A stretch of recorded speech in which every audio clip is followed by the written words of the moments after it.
there. My name's Herschel36. This is Truth is Stranger Than Fiction, and you, my friend, are on the radio on the south coast of Spain. You are famous. Let me tell you how I came across you.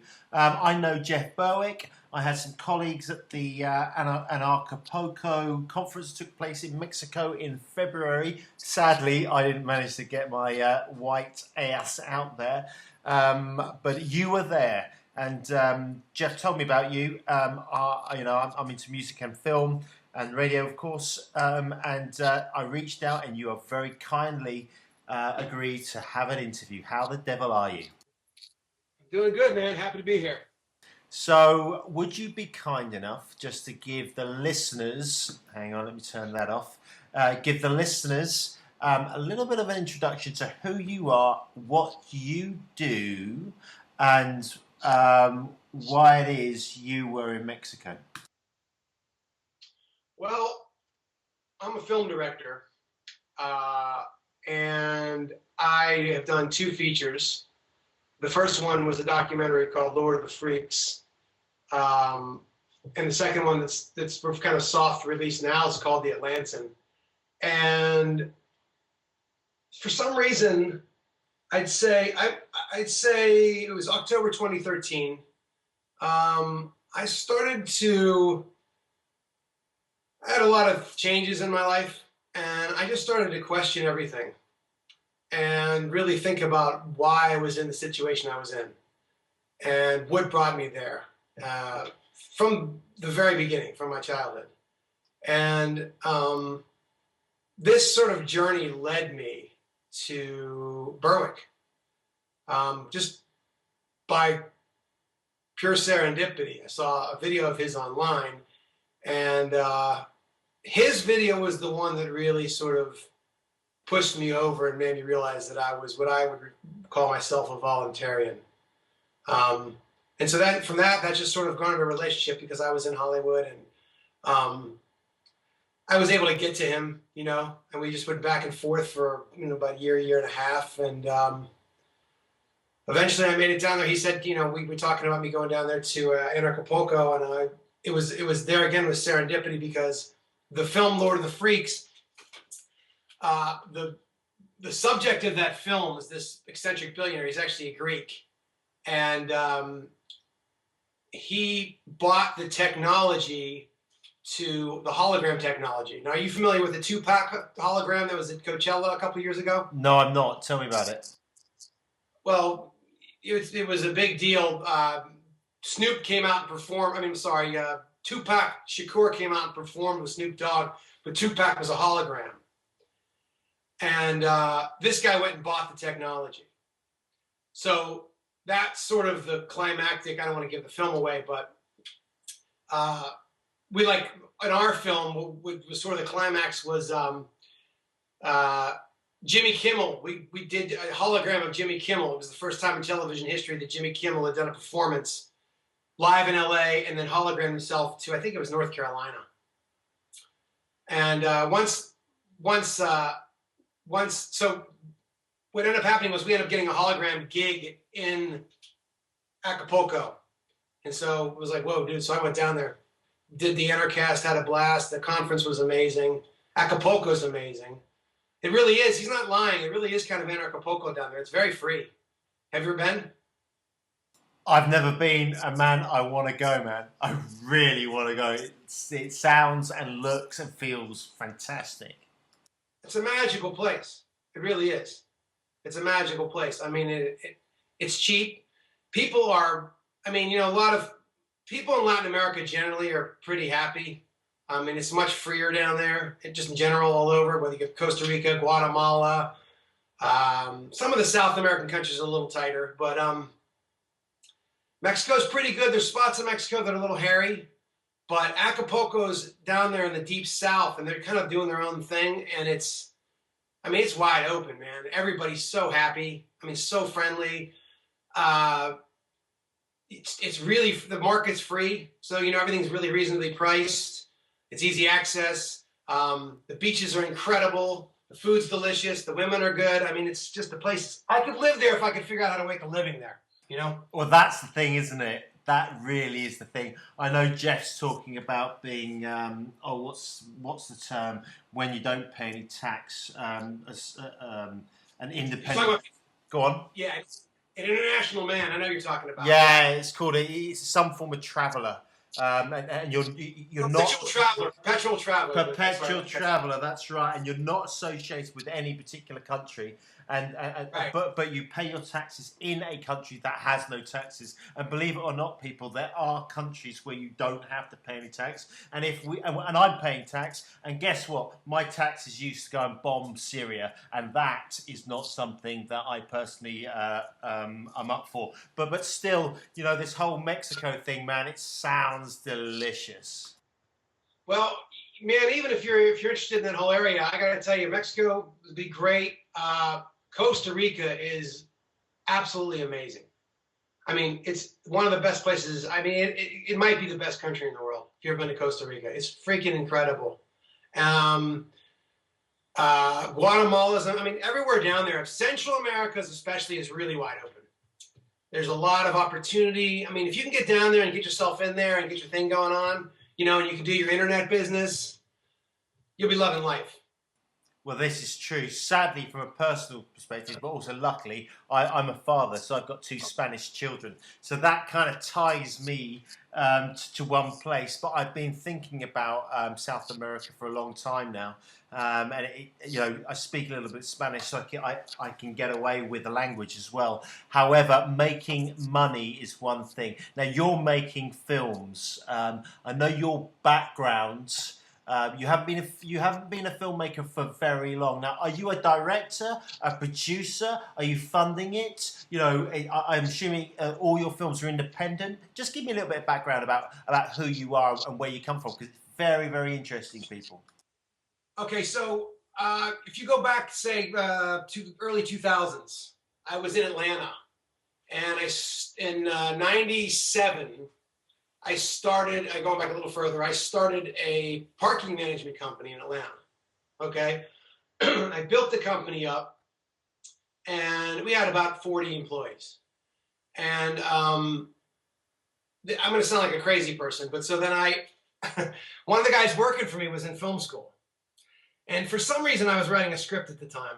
And so the guy was working, and I was talking to him, and I started walking him through my script, and I started describing him where I wanted the camera to go, and I was going to look and everything. He's like, "Guy, you're a director." It's like, "You're a director. You got to direct." Being the idiot that I am, fast forward to 2002, a couple years later, I ended up selling the business and going back to graduate school full time. Which I don't know that I would go back to graduate school. This was a different level of consciousness at the time. But at the same time, I wasn't 18 years old and couldn't just start crewing for free, And keep in mind, I had never in my life picked up a camera. I didn't even know what aperture was. I didn't know anything, nothing, complete babe in the woods. And I just sold it all and went back to school. And knew right away that I had made the right decision. Because literally, like, the first project, it was the only thing in my life that I'd ever did that I enjoyed so much and felt so comfortable with, and was also, like, obviously superior at it to most of the colleagues that I work with. That never happened to me before. And so I got out, I got my master's in fine arts in '06, and just started busting my ass around Atlanta, and did everything. And then I ended up catching on with PBS. Which is interesting. It's basically a socialist organization, really, and which was a real headache. And then I ended up basically doing about 30 projects for them, and I produced my own show towards the end there called Blockheads: Return to the Neighborhood, which was about the old Fourth Ward, Martin Luther King's old neighborhood in Atlanta. And it did really well. The show got really good ratings. The station wanted me to continue to do episodes, but the situation there, it's just such a terrible business model. When you're talking about a socialist organization, PBS is great because it's not owned by commercials, but at the same time, the product really is secondary in importance. It's all about getting the money from the government. That's all they care about. So it's all about hook and crook, and it has nothing to do with the product. So I ended up packing up and going to LA. And I got to LA. Now, I'd never done this whole thing has been a sort of not just a career transition, it's been a complete personal transition for me. I mean, just the anarchy thing, that wouldn't have happened if I hadn't become a filmmaker, I don't think. Um, but but I still am a Pittsburgh person, born and raised. So I'm a working guy, you know, I'm a working class guy. So to me, work was always the thing. And it was over the course of time because what I would do was the low hanging fruit was always editing jobs. So I'd constantly be doing these editing jobs. I've edited everything you can possibly think of. I've probably done 20,000 hours of editing. Um, and you know, it was getting to the point where it was always like I would get some editing money, I'd pay a bill, and you know, I'd get some editing money, and I wasn't getting anywhere. And so it's this doing this career that doesn't have that sort of like a normal career where you go and you get a job and you work your way up. You don't have that. Everybody has their own path in the artistic fields, you know, and there's only a right and wrong answer for you.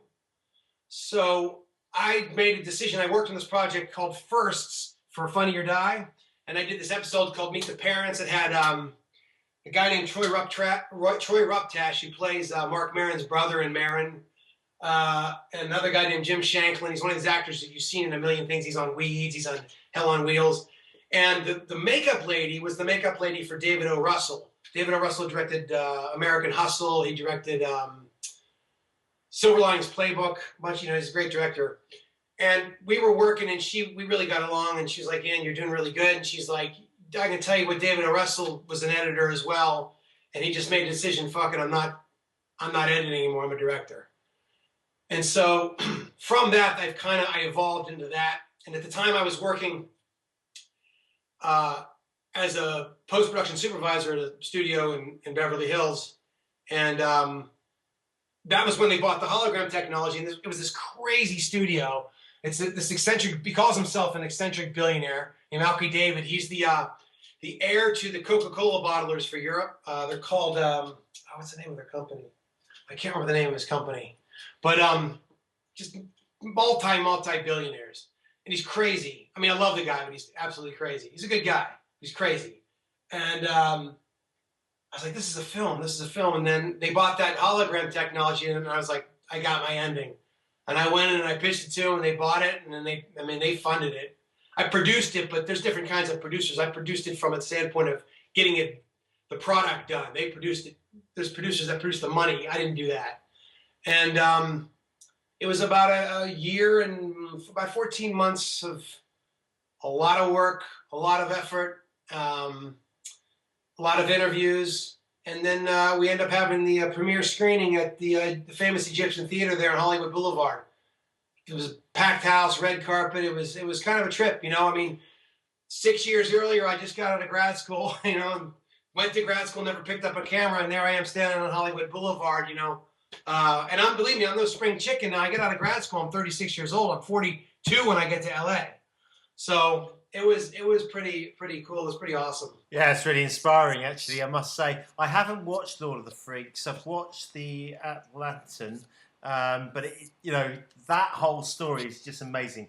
And the fact that you managed to get in front of people who've got big cash, because let's face it, putting a movie together is really difficult, right, from start to finish. Dealing with all those individuals, putting a script together, making it work, the lighting, the flow of the movie, the music, the whole thing, it's very difficult. And the financing is a whole different game. And getting your first string financing, your second string, and so on and so forth, and starting and then finishing and get it into the theatre. Well done, mate. Absolutely fantastic. And just about the Atlantan, I thought it was really good.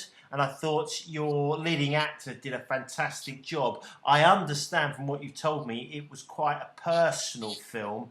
And just to be personal, because, you know, I'm an artist too. You know, I'm in recovery. So everything that guy everything that the film talked about and dealt with, not everything, but a lot of those topics I've dealt with myself, which I assume are very close to your home.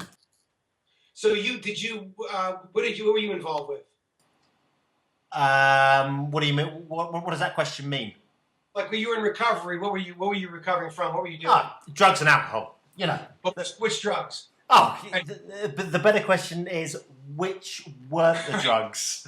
I knew I knew you were going to say that. Yeah, there was a real dark period. Atlanta is I was living in Atlanta for a while, and that's a really decadent place.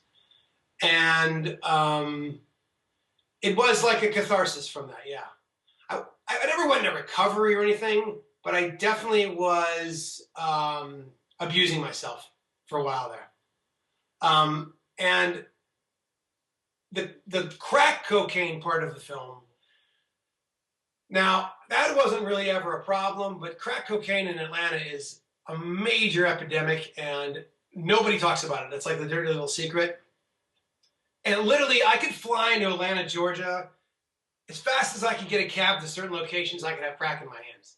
It's a piece of cake. It's ridiculous. They're everywhere. And so to do that, I became very intimately involved with some big crack dealers over there in the city. And I did partake in it because I wanted to look like I knew what I was doing, right? And it did almost get its hooks in me. I'm not going to lie. It did almost get its hooks in me. I wanted to look like the person that was going into those neighborhoods to buy that crack, that shot those crack dealers, that he looked like he could actually do it, for narrative, for me, like, documentary is great. I love documentaries. I love watching documentaries. But the real challenge for me, and what I really love to do, and where I want to go, and every once in a while I'll throw in a documentary, is narrative fiction. And that's my true passion. And I like films where there's a lot more going on than the real-time action of the plot. And I like films where the director's vision, if I go watch a Stanley Kubrick film, I know I'm watching a Stanley Kubrick film. You know what I mean? If I go watch the Coen brothers, I know I'm watching the Coen brothers. I'm not really interested personally, and it's a skill set too, but I'm not interested in being a project manager and being like a director for hire. I want people, they go to an Andrew Treglia film, they're watching an Andrew Treglia film, So everything's got to be from me. There's a lot of surreal elements in the film, but everything has to be as realistic as possible. And that's what makes it really difficult to be able to pull that off at the highest end, and that's why all credit to you. Absolutely fantastic, and the team. I was in an AA meeting last night, and one of the older guys, who's a German guy, he shared that he had just had a premiere of one of his films in Germany, and I didn't know he was a filmmaker. He's a director, and he's making films in German and French. A really interesting man, and really interesting to find out that he's a director of films. Fantastic. So what kind of cameras are you using? Are you using Reds? Are you using Sonys? And how are you editing the content? I'm assuming that you're either in Final Cut Pro or Avid. Actually, no. Hold on. So Lord of the Freaks, we shot in a Sony F55 with a bunch of prime lenses, which is a really, really, really nice camera. It's a bigger camera. Actually, we used, that was the main camera that we used, but we also used, we probably used 4 or 5 different cameras for different things. At one point we used a couple smaller Panasonics. At one point we used the 5D. At one point we used the GoPros for different things, And then the Atlantan, we shot that. I'd like to give a shout out to the DP of the Atlantan, is a guy named Chris Lockerman. He's from Pittsburgh as well. We actually connected in grad school. We went to grad school together, and since we're both Pittsburghers, we connected, and we always worked together. I don't know what you thought about the cinematography. I thought it was fantastic. I thought he did an absolutely fantastic job, and he's getting better and better. And he was actually he was actually able to go back and stay and work in Pittsburgh, and he's kind of a real big fish in a small pond up there. But I think he's a developing master, that guy, Chris. Yeah, the film is beautiful. It looks beautiful. It really does. Have you seen the film Tangerine at all? Have you ever come across that film, Tangerine? No, but I want to see that. I know exactly what you're talking about. I really want to see that. Yeah, so anyone listening to that, the film Tangerine about a number of transsexuals, and it's the key to the film. I know there's a massive transgender push at the moment around the globe for one reason or another, and Yes. we won't go into that eugenics. But the key to that film is it's all filmed on iPhones. Now that Yeah. was really interesting because when I finish my album, The Best Is Yet to Come, I want to film the music videos on iPhones. There's only one reason why I want to do that. It's because I've got iPhones, right? And I want to try and give it a go. But I think the quality of the filmmaking from your perspective is very high indeed. Well, and the other thing is, if you're going to film on iPhones, well, depending on what you want to do, I mean, there's a lot of like cool accessories you can get that can really up the look of the iPhone. But maybe you just want to keep it a basic iPhone. But if you plan around that and you design with that in mind, and it's part of what you're doing, and you're not just doing it because you're trying to save money, it can be amazing. You know, I mean, you can get access in the scene so much more than some of these big ugly cameras. You know, you're so much freer with the iPhone. I mean, there's so many things that you can do that you can't do with smaller cameras, as long as that's the plan in the beginning and you go in there, you know, and you create something amazing with that plan in mind. I also want to say in the Atlantan and Lord of the Freaks, the music that we use is an EDM group out of Atlanta called Riot, RYOT. I know that you're into EDM, and I didn't know. What did you think about them, honestly? Yeah, I loved it, man. I loved it. I thought it was edgy. I really, really enjoyed it. I'd love to get more information about the music makers, actually. But really cool stuff. Yeah, excellent. It's Chris Rimby and Nico Prong. They're both super talented guys. Chris is the house DJ at Opera in Atlanta. So that's like the club in Atlanta when any major EDM guy comes into town, they'll play there and he'll open for them. And then Nico's the producer. I think Nico's up here in LA now. So I love those guys. But and then so I edited the Lord of the Freaks on the Avid and Final Cut and Premiere. And the Atlantan we did on Premiere. Okay. The Premiere Suite. Dude, the Avid, we call it Old Man Avid. I really do not like the Avid. The Avid makes everything you do in the Avid is an extra step. I can't stand the program. It's just so inefficient. It's so old-fashioned. They don't change anything. The customer service is terrible. Really, honestly, with Premiere, you've got instant access to After Effects and all the other programs, and it's just so much more intuitive than the Avid. And it's the only argument that people have is that the Avid is maybe a little stronger, but Premiere's not crashing. I mean, they're fixing all that. I mean, the future's Premiere as far as I'm concerned. Well, I think you're right. I work in Final Cut Pro, but I'm basically editing my interviews and my initial demos for my music videos in Final Cut, and that works for me. X. Yeah, that's right. But I know that. I've heard that that's a good one. You can just jump into and do real quick edits with. Yeah, you can. You can edit quickly, but I'm gonna move to Premiere because everyone's working in Premiere at the moment. Premiere seems to be the big thing. You can rent it for every month, can't you? For $20 or whatever. It's really accessible. Blah blah blah. I think Premiere is the future. I think you're right. Yeah, and then the Avid. Exactly. The Avid's super expensive too. And they don't make any updates. It's like, how dare they?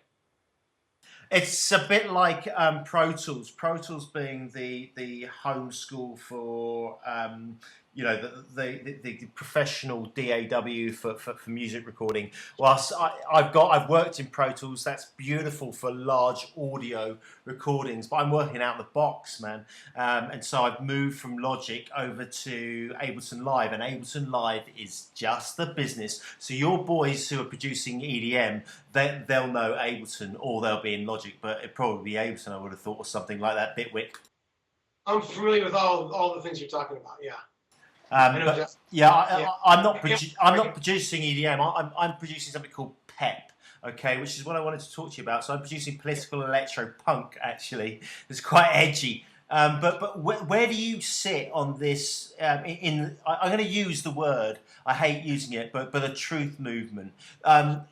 What's your position regarding the conversation with Jeff and the likes? Ken O'Keefe, who's going to put a team together to save the world. What do you think? So, what do you mean? Be more specific. You're talking about freedom?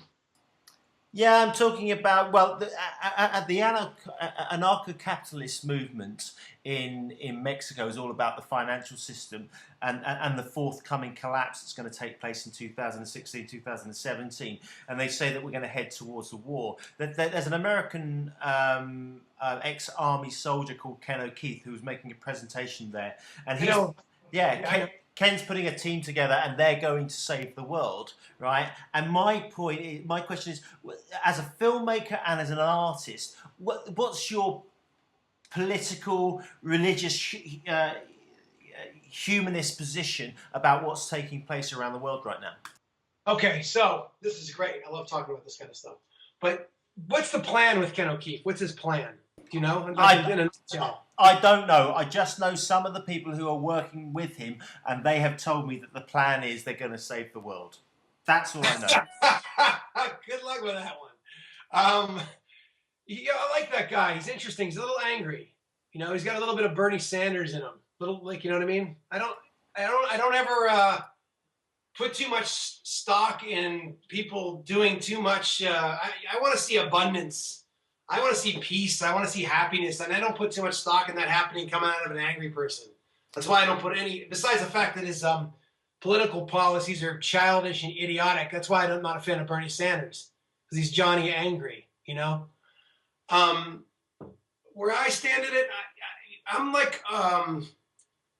voluntarian. So I just think that all human actions between individuals should be voluntary. I don't think that anybody should have involuntary control over anybody else. I was in an argument with this guy today we were talking about this, and he was like, well, no, government's good because, he goes, look at World War II, they have the GI Bill. Now, if anybody's not familiar with the GI Bill, the GI Bill was a bill that if you fought in World War II and you came home, you could get a low interest loan to buy a house. And my argument was there wouldn't be GIs, and there wouldn't be, more importantly, 100 million people massacred in 2 world wars if it wasn't for the fact that involuntary governments existed in the first place. And I know that probably had to happen, but I think that with technology, as we move forward, I think we're slowly, eventually going to walk away from this nation-state system. Now, it doesn't mean we can't have governments. And I think that any government can be successful if it's voluntary. I mean, even the worst governments, communism. I mean, if you formed a communist government, and now let me add to that they don't have to be geographically located with technology, right? So you could join a communist government online, let's say, and these are the rules of the government. This is what you're going to pay into. This is what you get out of it. Mind you, I would never do this, but and if they don't do what they say they're going to do, if things don't work out, you can leave. You're not trapped in the thing. You see what I mean? And I think that in time, also, I think that the next technology that's going to blow us up is, and I mean in a good way, is an advancement in travel, where I don't have to do the Skype call. I can jump in a tube and be in Spain in 10 minutes or whatever, or I can hologram myself there and actually be there. And when that happens, how are they going to stop people with passports and borders and lies, propaganda that gets young men to go off and kill each other for no reason? They're not going to be able to do that anymore. And when people can also go, when guys like me and you can go out in outer space in a spaceship equivalent of a 99 Nissan Maxima and go looking for diamonds on planets somewhere, right? Which is not that far away from happening. And you get a perspective of the universe that we don't have, being stuck here on Earth because of gravity, right? That's going to be the end of that. They're going to look down and go, what? There's borders on that thing? I don't think so. I'm going to go and do what I want. I'm going to buy land where I want. I'm going to talk to who I want. I'm going to live where I want. You see? What are your thoughts?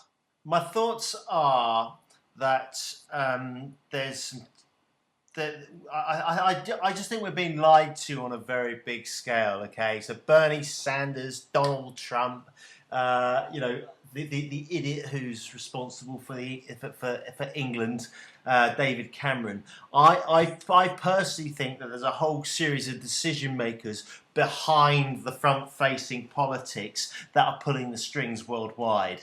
I tap into people like Joel Skousen, who's a geopolitical scientist, and others who are talking a bigger geopolitical conversation. Right? I'm totally anti-war. I don't think it's necessary. I think it's very clear that you get the big governments. They send in their buddies to blow up a country like Libya. Syria. Yes, Libya, Syria, Lebanon, Iraq. That's all Babylon, and the banks are paying for these guys to bomb everything, and then the banks pay again for the big corporates to build it all up again, and so on and all the time the bankers are making money, right? Whether you and I lose, funding both sides. That's right, they fund both sides, right?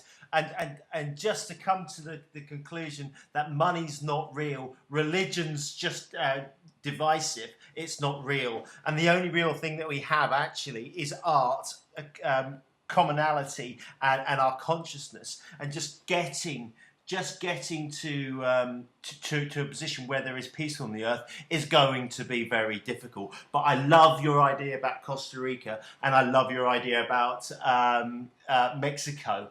And I think a lot of people are heading that way. Have you thought about doing a film, an artistic film about the waking up process for an individual on this planet? Oh man, that's what I'm working on right now. I have this one is like, I mean, I've hit a zone with this script, and everybody I talk to with this idea is in love with the idea, and it's just because you can get online. I wanted to say something because I want to step back a little bit because I think that the way that we look at slavery now is how we're going to look at the nation-state system sometime in the very near future.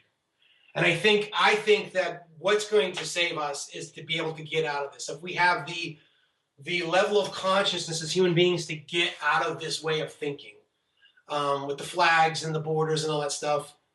And I think what you're saying about the lying and everything, I mean, it's so obvious and so plain as day that it's hard for me, and it's disappointing. It's so disappointing to see people who can't see that. Like, the Bernie Sanders thing's back to him. It's like, you have a problem that was created by government, and you want to solve it by growing the government. It doesn't make any sense. I don't even know how you even come to that conclusion. But the thing that I think, and the thing that my film is going to be about, is I think that what we'll look at in the future is people that crave power over other individuals. And that's really what career politicians are. And that's what warmongers are. And, it's people that want to have power over other people. So what are politicians? Well, they want to grow the government because they want to grow their power so they can get into office and rig the system for their investors. They call them donors, but they're investors, right? That's what the system is. So we as human beings have to look at this type of behavior as evil as wanting to straight up put some chains on a human being. I mean, it's actually more evil. It's actually more, it's more surreptitious. So it's harder to even catch or see or face or destroy. I mean, if you have chains on you and a guy's whipping you in the back, well, you know damn well who's controlling you, right? But this situation that we have, and like you said, it's based on lies. It's based on false flags. It's based on getting people to focus on the wrong things. We've got a thing here with this police brutality. I mean, the police here are out of their minds. And I mean, I've noticed in my lifetime, it has changed like unbelievably. I mean, the police have really, really changed because as they've gotten more and more power, the good police leave. And then you get the weird people that want to control other people that go into power, and they hate most of them, not everybody, but a lot of them hate the people, you know? I mean, the cops hate us. But Andrew, I think this is a deliberate ploy, and this isn't just in the US either. If you notice on television screens, the police all wear the same black helmeted outfit nowadays, whether it's in Spain or Russia or America or London, and the police are very aggressive. There is a conversation online that they're preparing for a financial collapse. And ultimate riots. Okay, whether that's true or not, I don't know, but it's certainly a conversation that's taking place, and we certainly do seem to be on the precipice of some huge financial. It's not even a reset. We're heading towards a massive global collapse. If you look at the things like the Baltic Dry Index as an example, it's at an all-time low, and so it goes on. But the stock markets, you know, the S&P 500, it keeps rising and rising and rising and rising. But the people in America, I understand there's 50 million people on food stamps in the US alone.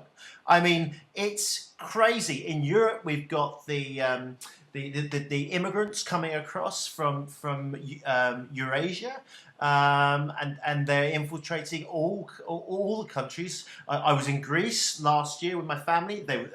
The immigrants were coming over, and they were drowning as they came across the sea from Turkey. They come into Spain. When I'm in London, they come across to Dover, and so there's this huge population movement in Europe, which is destroying sovereignty. I don't think that's a good thing or a bad thing. I don't know. But there's massive change in the world. And as an artist, it's actually very exciting.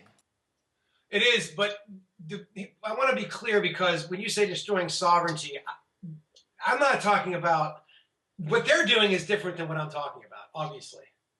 What they're trying to do is they're trying to set up a power structure that's really one major power structure. They're trying to, you know what I'm saying? Like, one world government, one world religion, one world currency.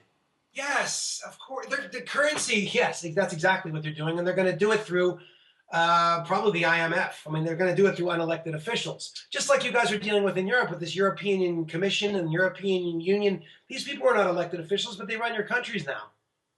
There are actually elections, but it's very quiet, and we don't have much influence of it. But we can elect. We can go to the election polls to elect the people that will take the position in the European Parliament. But as we know, especially in America, it's a selection process, isn't it? Yes. Yeah. I mean, it's interesting. I mean, ironically, because I'm in Arizona right now, and. Literally, the Trump rally in Arizona yesterday, the protesters are literally, I could walk to where they were standing, just coincidentally. The thing is, though, what's happening is that you're going to see a complete currency change. They're trying to delete cash, right? They want to get rid of cash. My understanding is that they're doing very well getting rid of cash in Europe. Oh yeah, they are. You know, they're not trying to take cash out of circulation. They are taking cash out of circulation. So what they've done is they've taken the population away from precious metals, gold and silver. Okay, and they've given us cash. And now Sweden is. I was having dinner with a Swedish girl only the other night, right, in Malaga, and she was telling me, you know, the Swedish population deals with credit cards, and I said, don't you think that's a bit scary? She said, no, it's convenient. And so they have something called the Hegelian dialect. So they don't do everything at once. They do a tiptoe moving forward. Right. And so they withdraw the 500 euro note as an example, and all of a sudden they're bringing us through to a cashless society. And when it's a cashless society, you and we're done. We're buggered. It's economic totalitarianism at that point. Exactly. That's what people don't understand. It's an ironic thing because everybody loves Bitcoin, but now they're like, oh, well, now we can actually do the cashless society. Well, what they do is they float balloons. And a lot of times what they do is they float balloons as far as ideas they'll do it with non-elected officials, like negative interest rates. They'll have somebody come out and float that balloon and see what the public reaction is. And then those politicians will decide if they're going to go for it or not, depending on what the public does. But we're on the precipice, and I feel like Western Europe is driving the car. Like you guys are, I feel like you're 40% farther along than we are in this hell. I just feel like Western Europe, and from what I've seen, and I'm not there, but it's just Orwellian what's going on over there. Well, it is. But the big difference between the US and Europe is you've still got guns. We've still got guns, but man, our government has some serious guns. Like nobody's fighting the government. You know what I'm saying? In order for the thing to work out, the whole thing is that the government is in a bubble. It's in a power bubble. Now, a lot of people have conspiracy theories and this and that. I think a lot of these times you're giving these guys too much credit. You know what I mean? I just think that government naturally grows. And it's growing and growing and growing, and it's in a bubble, and it's going to collapse. And I think I'm fairly confident that the people that are behind the curtain know this is coming and are preparing for it, like you said, accordingly. I mean, have you ever seen the maps of the FEMA camps here? It's unbelievable. They have hundreds of FEMA camps. That's right. I've seen that online. It's hard to know what's true online and what's not true online, but it seems that they're preparing for something. I saw a clip of a train running through America, and it just had tank, armored vehicle, and they are preparing for something, and the enemy is on land in the US, and this whole thing about ISIS is such a scam. As a filmmaker, you must clearly see that the whole beheading thing of ISIS in Eurasia is nothing more than a Hollywood basement, to quote the Red Hot Chili Peppers. You want to even hear a worse one? Was the idiotic video they made with the Syrian chemical warfare thing? That looked like a student film. Did you ever see that video where the guys were acting like they were choking on chemical weapons? It was the most janky fake video I've ever seen. When they were trying to go into Syria, invade the what's his name, Assad, or what's that guy's name over there? Assad. Do you remember that? Yeah, I do. Yeah. Google that video. It's ridiculous. I can't even believe people were going to buy that shit. And the thing is, they do. They buy it, especially the Europeans. And I've got friends here who believe that Bin Laden flew 2 planes into the Twin Towers. I mean, they've got an organization now. It's the Architects and Scientists, or Architects and Engineers for Truth. Have you heard of these guys? No. Something like 3,500 of them, or 4,000 of them, have signed on and said that. What was the one building that fell? And they're like, this building would have never fallen like this. Yeah, Building 7, man. It fell like a pancake. I'm gonna have to send you this video because there's a great one over here. These are scientists, talking about this. These aren't just some crazy conspiracy theorists. These are architects and scientists saying there's no way that building fell like that the way they say it fell. That's right. It's just insane. I mean, a quality source of information is the 9/11 Mysteries by Sophia Smallstorm, and she just goes through it step by step. There's no way, even if 2 planes hit those 2 buildings, and I was in a recording studio at the time in London in the middle of a session, okay, and I was upstairs above the studio, playing my grand piano at Bechstein, and I was watching TV in the corner of my eye and saw these 2 planes. It must have been about 9 o'clock, 9:30 in the morning.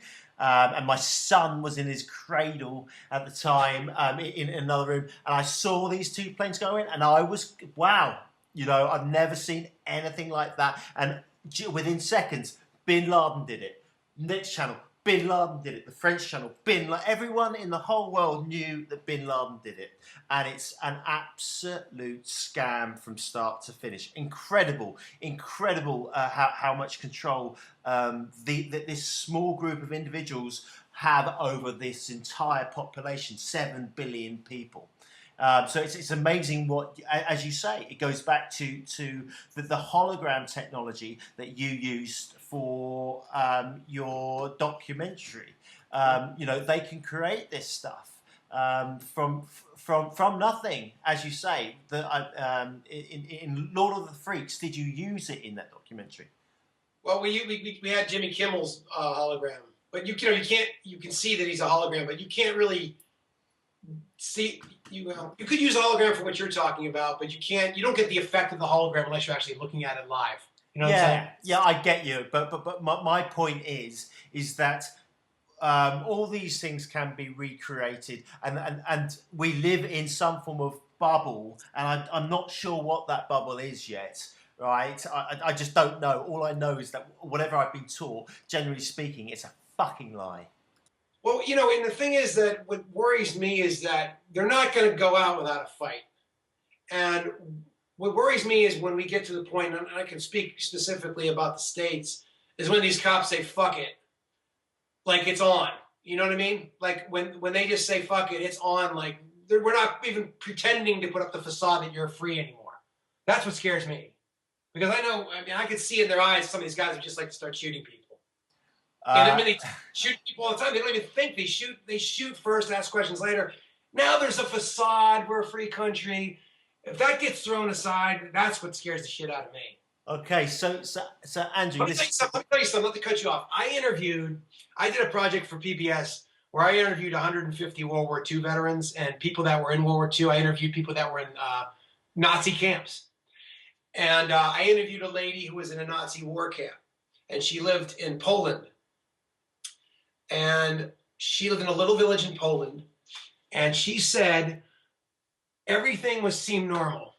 There was no, everything was fine, everybody got along, everything seemed normal. And she said, literally, after the Night of the Long Knives, which I don't know if your listeners are familiar with, she came down, and the Jewish butcher in her town, he would always have pig heads in the window. They had his head on a plate in the window. And it was literally overnight they started rounding people up, throwing them in camps. And that can happen. People just think that can't happen. That can fucking happen. If it gets bad enough, that can happen. It's the same people that are running these countries now are the same people as Mao Zedong, the same people as Adolf Hitler. The only difference between those two and them is Mao and Hitler could. That's it. And that's what worries me, when they think that they can, or when they're so desperate that they will. You know what I mean? Well, buddy, we might not be too far off from that scenario actually taking place, right? But we're not there yet. And, people can wake up between now and that moment. But I always say, let's hope for the best. But I always add, let's prepare for the worst. Right. I think, days like these, a food supply is really, really sensible. Some spare cash stuffed down your pants if you can. Whatever you can do, just medical supplies for your children, whatever it is. Spare battery for your camera, if that's your thing. If you're going to document what's going to take place. But I think we are heading towards a train, and that train is coming at some pace, and it's almost impossible to stop it at this stage. It's not going to stop. But it's interesting because this Trump thing, I'm thinking are they going to be able to hand him the keys? He's going to win, just so you know. I'm calling that. He's going to win the presidency. Well, listen, I'm going for Hillary, man, because unless Trump is another very clever psyop. But if you remember before, when Barack Obama got in, I cried. I thought, this man's got in. He's black. He's got his wife, his 2 children, which is a facade in itself. But let's not even go down that route. There's a guy out there that they killed, by the way, was killed very shortly after this, who clearly came out and said that he blew Barack Obama in a limo and used to hang out with him at a gay bar back in Chicago. Yeah, yeah. He That's used to buy Obama crack. But go ahead. yeah. That's right. Barack Obama is heavily rumored to be homosexual, and his wife is heavily rumored to be transgendered. Right. So what were you going to say, though? You were saying something? I just think I think from a globalist perspective, that is so clever. That is so clever because the underlying discussion here is eugenics, and what they don't want the population to get too big, so they're pushing this gay agenda. But running up to Barack Obama getting into the presidency, you see that movies was full of black men who were very powerful and like Denzel Washington. I love Denzel Washington as an actor, but he had loads of big roles, okay? And his movies made it to the top of the bills. Now, if you see Hollywood movies, they're dominated by strong female characters. So the deal has been done, in my opinion, for Hillary to get the shout. Yeah, that's what I'm saying. So what I'm saying is, though, there is and like I said, I don't vote, but I'm just saying that I like it's very interesting, and it's great to watch all the statists lose their minds. But he is sort of the face of the revolution, Trump, whether you like him or not. Okay, and he's winning despite all of their efforts. Okay, and are they going to give him the keys? Or if they don't give them the keys, they're going to have to throw away this facade of a democracy. You see what I'm saying? They're going to have to kill him, or they're going to have to change the rules at the last minute. They're going to have to do something. And when they do that, the emperor has no clothes anymore. So that's the interesting thing, because he's going to win. That guy is an animal. Whether you like him or not, anybody comes after him, he just destroys them. I think he's brilliant. I think he's fantastic entertainment, right? I don't know all his policies. Apparently, he's quite racist, but I don't think he's a murderer. I'm not defending the guy with that part. It's just a bunch of horse shit. Really, to be honest with you. Well, but I tell you what, Andrew, the press, the media here in Europe, it's like Donald Trump is Adolf Hitler. It's incredible. And I was speaking to a good friend of mine, Natalie Cherlin, and she told me about a story that she heard about Donald Trump, how he's a racist, and then she thinks Hillary Clinton should be the next president, because she's under this control. But Trump has come out. He said he's going to audit the Fed. He's going to show us the redacted 22 pages from 9/11 report, and Hillary Clinton will be prosecuted over Benghazi and the email scandal. Now, those three things alone are fantastic, but in reality, Trump is either the real deal, or he's the next incredible psyop from the globalists, or he's going to get shot. He's going to die before it comes to it. Or they're going to shoot his plane out of the sky. That's the one I'm thinking. Well, that's right. They can't. And a Russian jet has just recently been shot. Another Russian jet has just come down. But that's right. The globalists love taking them out via the planes. Yeah. Yeah, man. I don't think this guy is part of the regime. I really don't. I think he believes what he says and says what he believes. And I think that he has just been this giant fucking lightning rod that just threw their plans into the wind, and they don't know what to do. Well, I hope you're right, buddy. I really do. So do you think it's going to make I want the mess to happen. I want this to happen. I want it to get on with it. You know what I'm saying? He will definitely make the mess. I'm not defending any sort of leadership or rulers or anything like that. I'm just saying he's the guy that's going to make the mess. You know what I'm saying? He's the guy that's going to come in there and just take a baseball bat to the place. And a baseball bat might be the right tactic to say. He's going to need something. But I know this for certain. I know that he walks around with a bulletproof vest on day and night, and I think he probably needs one. So, Andrew, how can people get in contact with you? How can they get in touch with your films? And if there's an avenue to get your film played in some of the movie theatres here in Spain, I'm assuming that would be something you'd be interested in. Absolutely. Well, what can we give them? You can find me on Twitter at Atreglia, Atreglia. That's my personal Twitter, or at Atlantan Film. You can find us on Facebook. Go to theatlantanfilm.com. Where else? I mean, I don't want to. Do I want to give out my personal email? No, don't do that. I'm going to list all those things. Twitter's my spot. That's my thing. Twitter. Sorry, what were you saying? Yeah, I'm going to list all the things in the bottom of this interview, right? But I would suggest that anyone listening to this interview, I would go and check out the film The Atlantan. Okay, it's a very, very good film, and you can rent it for less than $6. Okay, so to support the independent filmmakers, it's really a very good film, and just go to the film and either download it for $10 or rent it for $5. That's correct, isn't it, Andrew? Yes, for now. It might get cheaper down the road. I shouldn't have said that. Nah, great stuff, and we'll be in touch. I'm on a local TV station here in the south coast of Spain called Regional Marbella TV and Radio, and we'll be in touch, and I'll see if I can hook you up with some filmmakers here in Europe, because building that kind of connections is always good. It doesn't do any harm. But it's been absolutely fantastic to speak to you, mate. Thank you very much for your time. Hey, thanks a lot, man. And yeah, I would love to hook up some European filmmakers. It's always been my dream to shoot a film in Italy. Yeah, let's do it, man. Let's do it. And good luck with the new script. And hopefully, in the next couple of months, it would be really good to have another quick chat and see where we are in this crazy world that we call planet Earth. Sounds great, man. Sounds great. Good talking to you. Okay, you have a good day. Take care. God bless. Bye-bye. Brother, bye. Hey, I'm Herschel 36. Thanks for listening to Truth is Stranger Than Fiction on the Beat 106 FM. Did you like it?